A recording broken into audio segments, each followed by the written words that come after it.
إن الحمد لله نحمده ونستعينه ونستغفره ونعوذ بالله من شرور أنفسنا ومن سيئات أعمالنا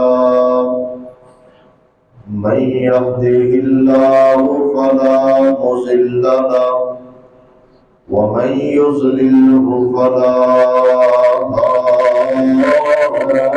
هادي له وأشهد أن لا إله إلا الله وحده لا شريك له وأشهد أن محمدا عبده ورسوله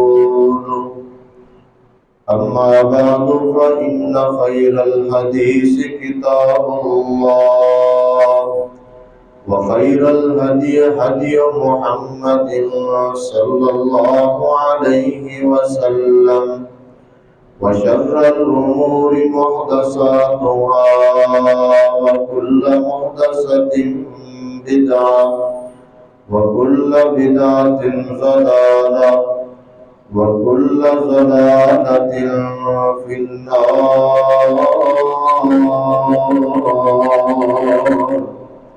اللهم صل على محمد وعلى آل محمد كما صليت على إبراهيم وعلى آل إبراهيم إنك حميد مجيد.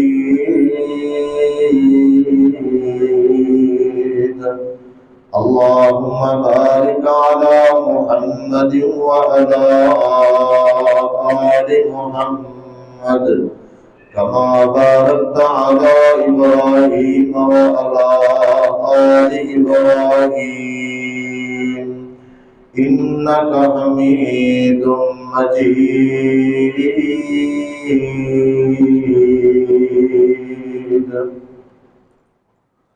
قال الله تبارك وتعالى: أعوذ بالله السميع العليم من الشيطان الرجيم. بسم الله الرحمن الرحيم. وجعل كلمة الذين كفروا السفلى وكلمة الله هي العليا والله عزيز حكيم.